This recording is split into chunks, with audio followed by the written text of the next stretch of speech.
You're probably thinking that this sentence with if and will in the same clause is incorrect, but today we will see that in some specific cases they can indeed go together. Hi, this is Sam and welcome to Logic.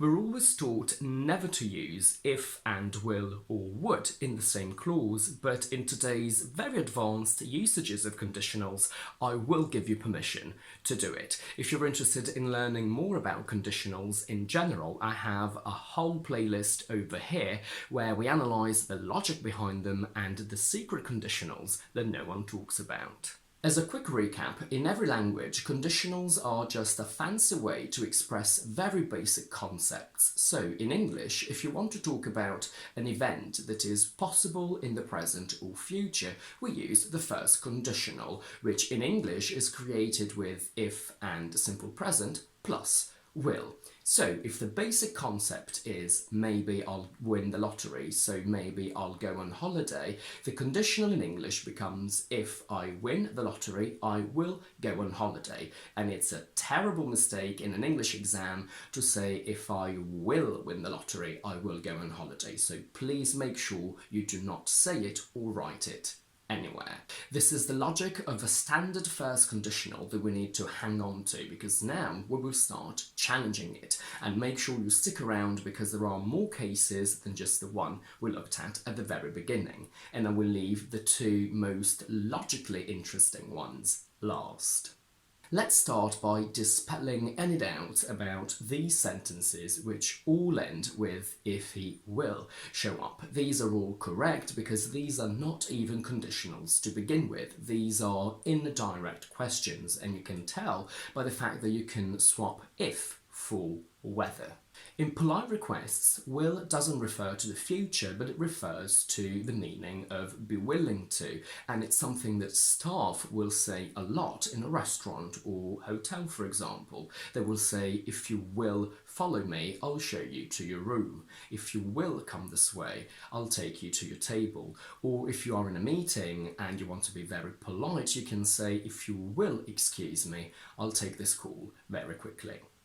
If you want to be even more polite, will becomes would. So we get, if you would follow me, I'll show you to your room, where we can see that whilst the first will changed into would, the second will stays the same.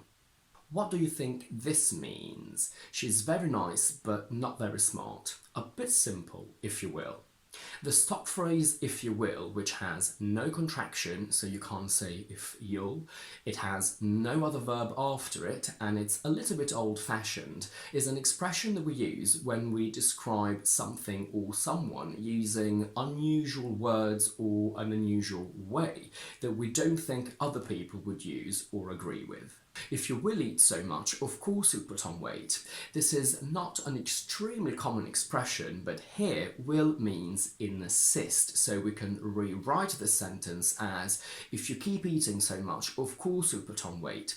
You don't necessarily have to, but when we do use will in this case, we tend to stress it a little bit more than we normally would, because it helps us create a little bit of emphasis, drama, and sometimes a bit of frustration. Speaking of frustration, will can be used exactly for that reason, to convey anger, stress, and frustration. If you'll just shut up for 1 second, I'll tell you exactly what happened. Something you hear a lot in films is if you won't tell him, I will.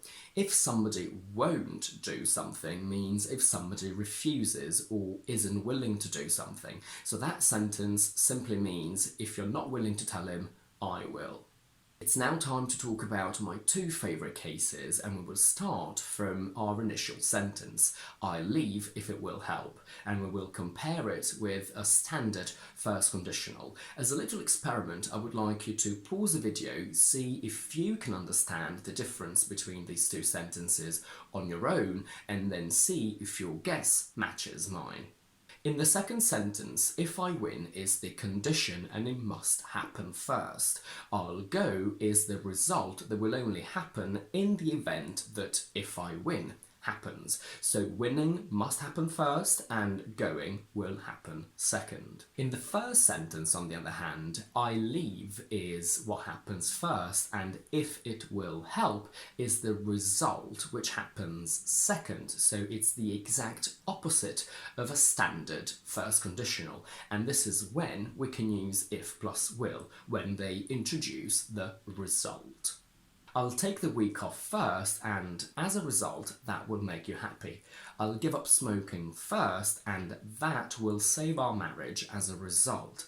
I'll lend you money first, and that will ease your financial pressure as a result again. Although this structure is correct, we don't always make this distinction between result and condition, especially in spoken English.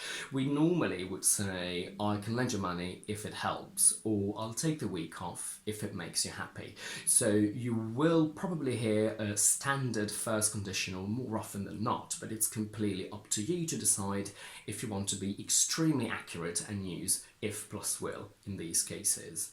Let's get even more technical and imagine it's Wednesday and I say these two grammatically correct sentences to you. If you will not be free on Sunday, we will reschedule. If you are not free on Sunday, we will reschedule. The second one, which is the one we're used to the most, means that if on Sunday you realise that you can't meet on Sunday, then we will reschedule on that day, on Sunday. The first one, however, means that if you can predict now, on Wednesday, that you will not be free on Sunday, we can reschedule now. So today is Wednesday and we will reschedule now because you already know, or you can predict, that on Sunday you will not be free. Just like the previous case, in normal spoken English, we don't usually differentiate between these two concepts and we tend to use the simple present only. If you are not free on Sunday, we will reschedule, but you're very welcome to use the other option now that you know that it exists.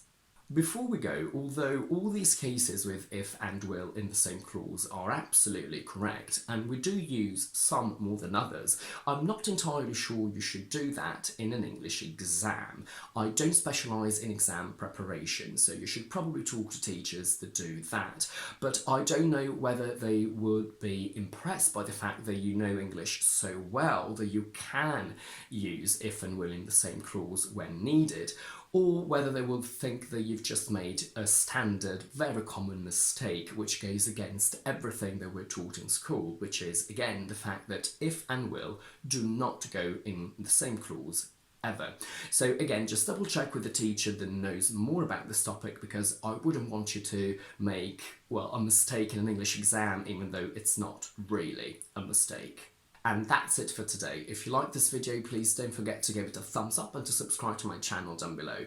And do let me know in the comments if you have any questions and if you'd ever noticed that we can use if and will in the same clause in some specific cases, not all the time.